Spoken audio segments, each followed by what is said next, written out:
Hi, my name is Christy Knight, and welcome to another CD in the HTZ-FM Rock Talk series. In July of 1996, Bush was in southern Ontario to play a festival called Eden Fest. Nigel called into HTZ-FM to promote the show and talk about the future plans for Bush. Up until April of 1997, Bush was known in Canada as Bush X. The reasons are in the following interview, along with Nigel's thoughts on sudden success, the Nirvana comparisons, and how the upcoming album Razorblade Suitcase was coming along. From July of 1996, Nigel Pulsford of Bush.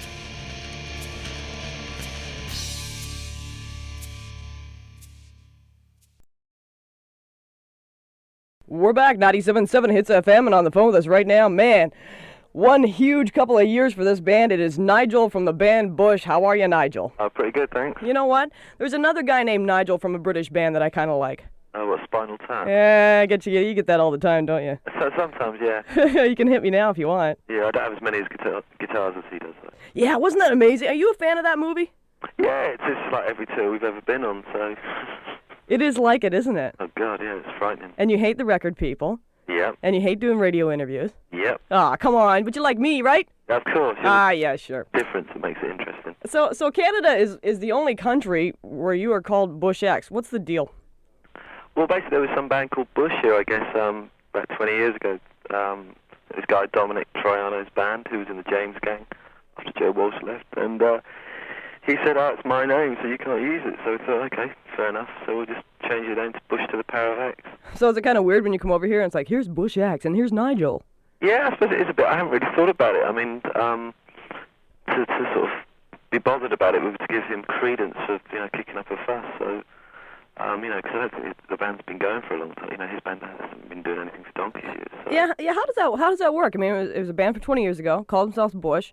Do you own the name for however long you want to? Yes, if you want to. Yeah. I mean, I guess he just decided to kick up a fuss. Really? And so, or I don't know the ins and outs of the legal stuff behind it, but I guess we just didn't particularly want to sort of pay him any money to use the name. Yeah, definitely. That's what he's looking for too, I bet you, huh? Yes, I don't really know. There you go. He's looking for the coin. I quite like the way Bush X looks, so that's okay. It's like Bush to the Power of X. I think that's okay. So how long you guys been on the road? It's been forever, man. Yeah, we've had a little bit of time off recently, but we sort of started touring, I suppose, last January. And it seems, we've done 4 tours of the States and then 3 tours of Europe, so it's been pretty full on, and we've just been doing our album. What is it? It's 2 years on the road? Just a year and a half, year, 8 months, something like that, yeah. So Bush, relatively new band, first time out, you get huge real fast. How are you just dealing with road syndrome right now? Fine, actually. I think it's really great. I mean, I think however and whenever it happens, it's a surprise. And it's just been really good fun for us. Yeah. It's been a lot of hard work, but we did all the right things that we were supposed to. We toured a lot and did all that sort of stuff. So it's been great, really. How does success affect you, though? I mean, Gavin's a little pin-up boy now, and you guys can do no wrong, and everybody's, anxiously awaiting the next record. Does it scare you, or do you just have to learn to brush it off your shoulder? I think, as you said, you just have to brush it off your shoulder. I don't think... I suppose there are expectations of us now. I think the press are mainly waiting for us to fall flat on our face, probably from the nature of some of the articles I've read. But for us, we're just trying to make the best record we can again, which is what we did when we made the first album. We didn't have any sort of idea of the consequences of what we were doing when we were recording that album. So we're trying to approach this album in the same way that if it works out that lots of people like it again, well, that's pretty good. But we're certainly not trying to create the same sort of record to achieve the same sort of success, because that would just be... yeah, you can't do that. That'd be pointless. I mean, there'd be no point in doing it. We must just get robots to do what we do. Has touring got in the way of writing tunes? It does a little bit, because it means you haven't got as much time and space to sort of concentrate. So you're always up against, your back's always up against the wall to a point. But not too bad. It's not been too bad, but obviously you could always do with more time to write and get ideas down. So are you having the second album jitters? No, I mean, we've already done most of it. Oh, yeah? We took 3 weeks in June, or just under 3 weeks in June, and did 13 songs. And we've got a few more to go and record next week. And a few remixes to do with the stuff we've already done, and maybe just add, a few bits and pieces now we've had a chance to sit back and listen to it. Are we going to see it this year? I don't know. I have a feeling it probably won't be till next year now, but... No, really. Hell, you can ride on this for a while. Yeah, I mean, everywhere in the world. The album's been re-released worldwide, apart from in the States, where obviously it was pretty successful because we've gone with a new record company now, MCA worldwide. Right. And that's why, I guess stuff's been going really good since that's happened, because it's really taken off in Canada. And the same, in Europe, it's doing pretty well in Australia. So in all those sort of countries, they don't really want the new album yet. Anyway, they'd rather sort of carry on with this one. Sure. We're talking to Nigel. He's with the band Bush, and they're playing Edenfest this weekend. Talking about, Europe and especially your homeland, things didn't really happen there for a while, did they? No, I think it's more of in a sense, more of a natural progression in Europe, because, the sort of success we've achieved at home, I suppose we've sold about 40,000 albums, which isn't, a great deal, but I suppose like a top band might sell 1 million albums in Britain, but that's an awful lot. But it's more of a natural, with more of an underground band there. Oh, really? And that's sort of, what we expected to be everywhere. We didn't expect to be achieve the sort of success we have. That's what blows me away. Here's this band, like I said before, and you're jamming around for a while, and you put out the record, you yourself say, I think it would kind of be an underground thing, it'd be kind of cool. And you've got mass cash coming out every orifice of your body. That's right. It's like, I don't know how I would deal with it personally. It must take a lot more than you tell me. I suppose you just have to decide, we've finally started to see some money from it, and I suppose you could go out and spend it all really quickly, really easily if you wanted to. Oh, yeah. That doesn't really have to change you, though. Just because you have some money in the bank doesn't mean you have to go and spend it, I guess. One more question before I let you go, Nigel. The Nirvana comparisons are happening. Who cares, because that's a great band to be compared to. But exactly. What I'm wondering is, A, is Nirvana an influence on Bush? And B, did the grunge thing that happened in Seattle and, here in North America ever hit over there in England? It did, yeah, it did to an extent. I think mainly through Nirvana. And I suppose Pearl Jam hit big everywhere as well after, but they're not really, it's such a different band to Nirvana, there's no real comparison, apart from they both came from Seattle. Right. Or thereabouts. I think most of them came from elsewhere and moved to Seattle. There was this, suddenly the guitar thing came back, which in Europe was really important, because Europe's been dominated by dance music for so many years that for most bands like us, say, we didn't have, no one knew what to do with us. In Britain, record companies don't know what to do with that. It really sort of helped open a few doors for a lot of sort of bands who play sort of more rock music, I suppose, that wasn't sort of, haircut music. It was more sort of just about energy and passion and soul and all that sort of stuff. So it did have an effect, and it did open up a whole, another spectrum of music. Cool. Well, we're looking forward to the new album sometime next year. Yes. Have yourself a good summer. Get some rest, would you? Go spend some money. That's right. Lend me a 10 note if you don't mind. Of course. And I'll see you at Edenfest. Excellent. Always a lot of fun there. All right, Nigel. Thanks a lot, man. Thank you, then. This is Bush on 97.7 Hits FM. In November of 1996, Nigel was back on the phone. He and the band were on a promo A-Go-Go tour for Razorblade Suitcase, an album that was released while 16 Stone was still selling huge. This next interview deals with timing, with burnout, and about the making of Razorblade Suitcase. We're back, 97.7 Hits FM, and on the phone with us right now, a guy that plays guitar for a band called Bush, known in Canada as Bush X. They just released their first album. It's their second album. It's out in stores now. Razorblade Suitcase. Nigel, how are you, sir? Very good, thank you. That was a bit of a mouthful out of me, wasn't it? It certainly was, yeah. Got through it okay. Welcome back to Canada. Thank you. How does this country treat you? Really, really well. Yeah? We have a great time every time we come here. We haven't come here enough yet, but we also have a great time. We were in Toronto for Edenfest earlier in the summer. Mm-hmm, that was a great time. Yeah. Oh. And it's been really good to come back. I'm sorry, what'd you say? I said it's really good to come back again. Do you find that a lot of people say that Canada is a mixture between Britain and the US of A? Do you see that? Yeah, sort of. Well, yeah. Toronto certainly has been like Montreal's, it's really sort of French. So it's a real mixed-up country, I think. There's a lot of influences here. It's very diverse, as they say. Yeah. Mm-hmm. And you're not supposed to be hanging out in Montreal because most people don't like them there. Oh, right. No, you don't want to go there. I don't want to go there. Razorblade Suitcase, now out in stores, 16 Stone, still selling. You didn't have to put out this album, did you? We did, actually, yeah. We'd have gone mad otherwise. We want to play some new songs.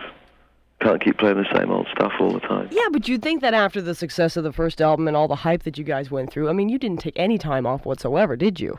No, that was maybe a mistake. I'm not sure. We're all sick at the moment. I got out of bed last night to do a show at Much Music, and everyone's sort of ailing a bit because we're pretty tired because we've just been over in Japan and Australia and New Zealand and whatever. So we're all a bit fried. But I think when things are going well for you, you want to keep them going. And we were just keen to get on and record all these songs we'd worked out. So that's why it happened so quickly. So we saw you in July. Then you went to Australia. Yeah, we went to Australia about a month ago. Right. And did a sort of tour of the Far East.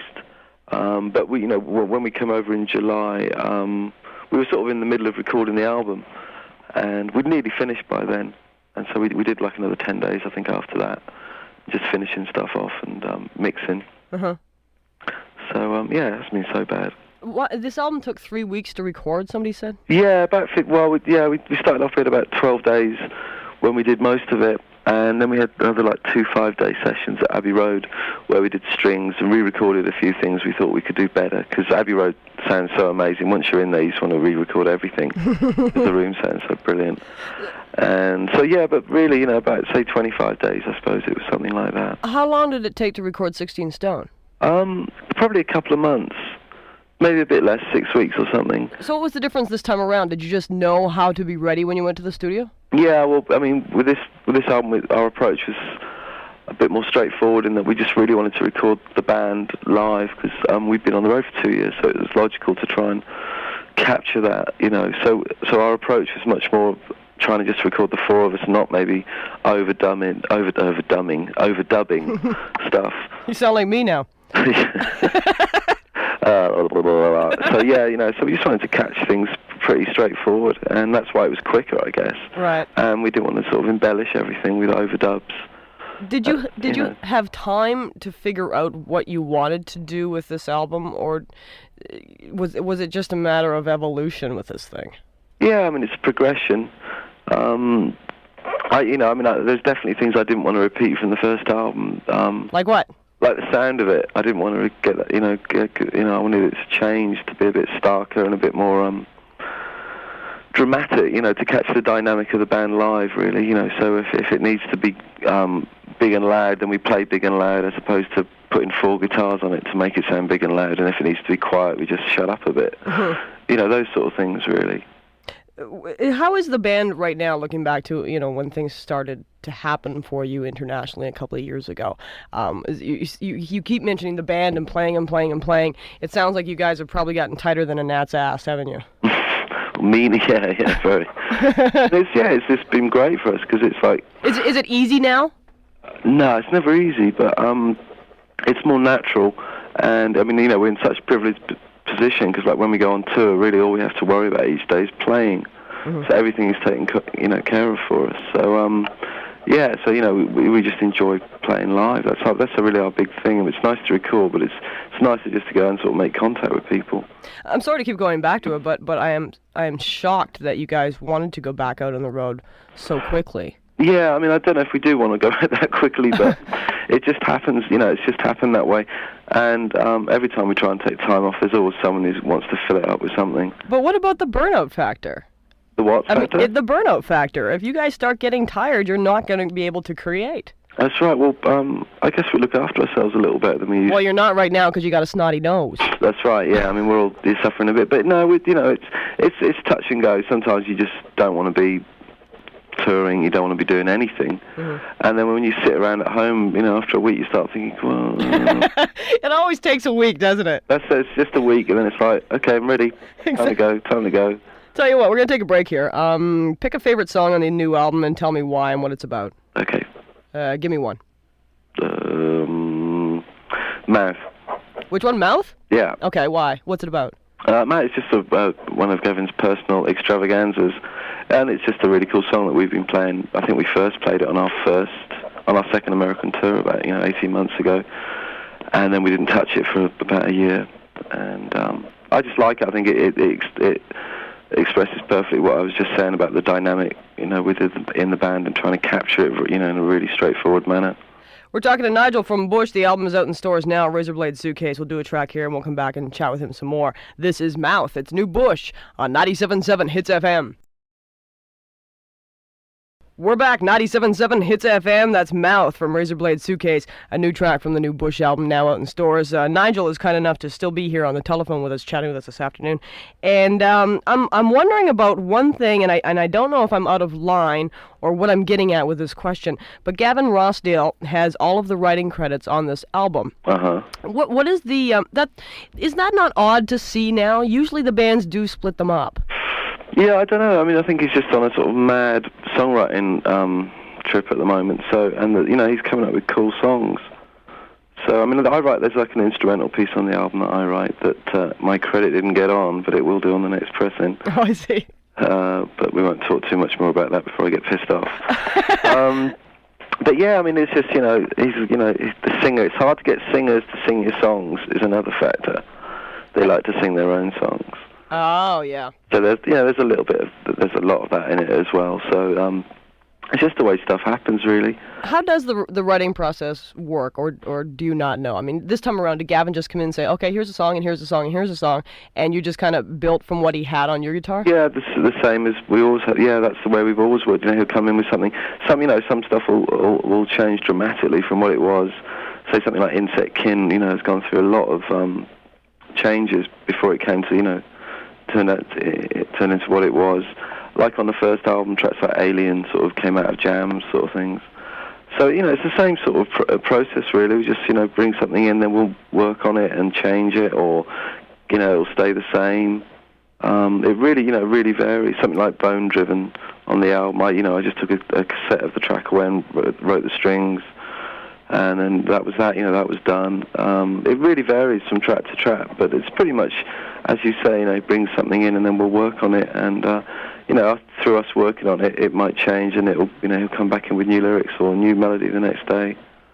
Is this project, I mean, when I do see writer's credits like that, I start to think, okay, is Bush a Gavin project, or is Bush a band project? And I know you're going to say it's a band project. I don't know. No, it's a complete solo album project for Gavin. I don't know. I mean, who knows? I mean, when we started the band, it certainly wasn't a solo project, and the songs wouldn't sound the same if Gavin had just been left to do them on his own. Yeah. So, because things have changed, and he's learned from us, and vice versa. Maybe what I'm getting at is the Gavin hype right now. Oh, yeah. It's beautiful. And he's got, that's just a press thing. Yeah, it's and fuck the press, really. Oops. Oh, you can say that. Don't worry about it. They screw with us all the time. We get suckered into doing these features for these magazines, and they sell twice as many when Gavin or the band's on the cover, and they just spit right in our face. It's a bit pathetic, really. But what is it about the media that will not give a man credit for his artistic ability just because all of a sudden he's noticed as pretty? I don't know, really. It's I don't know. I don't really understand it. I mean, if I was a critic, I could easily rip us to pieces. But I could rip anyone to pieces if I was a critic. It's not the most. It's really easy to write negative things about a band. It's really easy to take cheap shots. If you actually like a band and you have to say why you like them, then you expose a little bit of yourself, and you actually that's a much more humble position to be in. Whereas if you're just sniping, it's really easy. You don't have to give anything away. Exactly. You keep this sort of mystique that you perhaps want to keep. But I'm wondering about the marketing of a band and the image of a band, and all of a sudden, I'm watching the Much Music thing last night, and there's chicks everywhere, and they're screaming and they're crying, and it does make you look at, even though I'm a fan and I like the record, I think this is the strongest record, stronger than the last one. It's a great record, but you sit in and when a stranger sees that, somebody who's not so close to it, it's like, oh, this just looks like a chick band. Yeah, exactly. Take Bush or take that or whatever we are. Is the band ever in control of its own image? I mean, you don't want to, dish your girl fans who just happen to like your music, happen to have a crush on you. I mean, it may be better to have a lot of nice girl fans than a bunch of jocks. Well, I was thinking about you guys backstage. It's like, maybe this isn't a bad thing after all for you. But it's weird here, because, in Canada we seem to have a much younger audience than, say, we do in the States or in Europe. I don't know, maybe the sort of people who would go to sort of watch us, say, at Much Music or to an in-store, say, at HMV, would be younger fans rather than, say, our older fans, because, that's just logic says that. Mm-hmm. People when they're slightly older aren't going to put up with standing in the street freezing cold.